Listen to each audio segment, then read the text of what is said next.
Hi, ladies and gents. This time we are going to talk about geosynchronous satellites. And the basic question is, how high must a satellite orbit the Earth in order for it to be geosynchronous? So first off, what do I mean by geosynchronous? Geo means Earth. Synchronous means in sync with. If you live in a particular place and you have a cell phone satellites are all over the planet. We live on this round ball, and radio signals only travel in straight lines. So you talk on your phone, the phone signal goes to some sort of a tower, which goes usually to some sort of a uplink center, and from there, it's going to go to a geosynchronous satellite.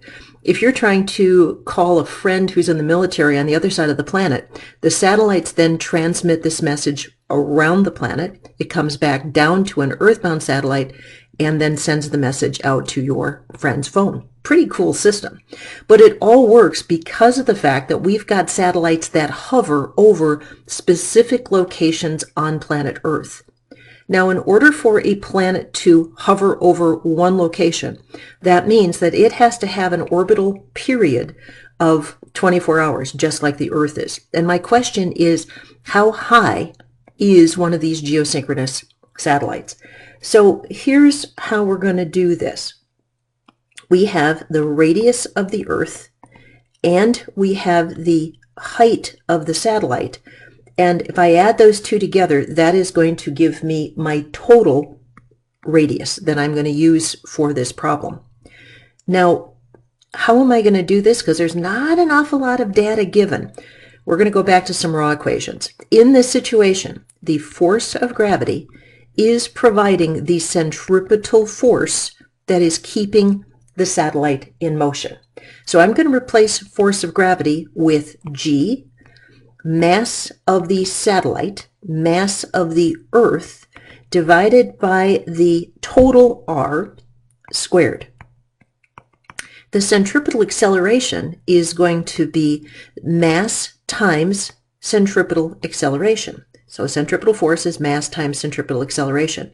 What is this mass? This is the mass of the thing being accelerated in a circle. So that's my satellite. Now, you can already look at this and see mass of the satellite is on this side, mass of the satellite is on that side. Those two can cancel. So I'm going to make this simpler. G, mass of the Earth, divided by the radius squared, is going to equal centripetal acceleration. And I'm looking for R. I want to know this distance, and then we can back calculate height. Centripetal acceleration, well, I know that this satellite must go around with the same period of rotation of 24 hours. So I know period. So I am going to replace centripetal acceleration with 4 pi squared r over t squared. And I'm going to put that in for this. So I end up with G, mass of the Earth, radius squared, 4 pi squared r t squared. And I'm solving for r. So first thing I've got to do is get all the r's on one side of the equation. To do that, I'm going to cross multiply. This goes there and that goes there. So I'm going to end up with gravity, mass of the Earth, times period squared is going to be 4 pi squared r times another r squared. R times r squared is going to give me r cubed. Interesting, isn't that? You don't get a lot of cubes. And I'm solving for r. So r is going to be G, mass of the Earth, period of rotation squared, divided by 4, divided by pi squared. And yet, how do I undo a cube? Cube root. Yeah, in this class we have not done a cubed root yet, but that is a cubed root. We're going to put some numbers in here in a second, and in order to do that, let me just kind of take an aside, and if you solve for just the t and the r in relationship to each other, those of you who have had some astronomy, this right here rearranged is actually Kepler's third law of planetary motion. So you get a little cool astronomy equation kind of buried in this gravity equation. Now I'm going to need a little space to do this, so apologize, but I'm going to grab my eraser and erase a little bit. You can fast forward through this if you need to. And I'll make this quick. I could sing. You do not want me to sing. Okay, here goes. Now, go back to my pen, and R is going to be equal to the cubed root of G. G is 6.672 times 10 to the negative 11th Newton meters squared per kilogram squared.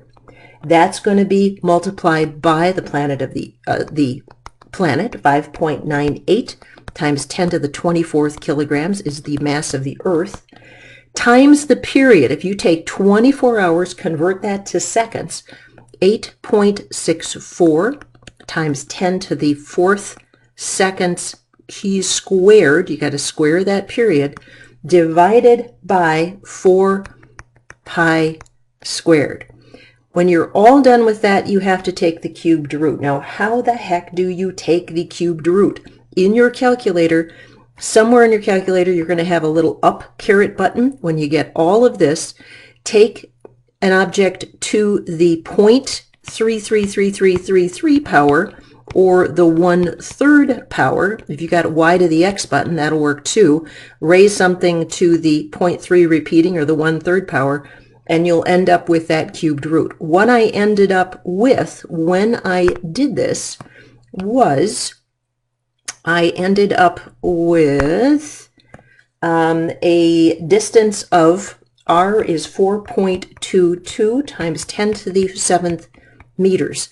Now that happens to be the entire distance from the radius of the Earth plus the height. I have to subtract off the radius of the Earth, 6.38 times 10 to the 6th meters, and the height I end up with is 3.59 times 10 to the 7th meters. Converted to miles is 22,296 miles. What does this mean? This is a long way out there. This is not quite 10% of the distance to the moon. And if you are ever lying out watching stars and satellites pass overhead on a beautiful summer evening, you're probably not going to see geosynchronous satellites. Why? They're a long way away. All right, folks, we'll see you later. Bye-bye.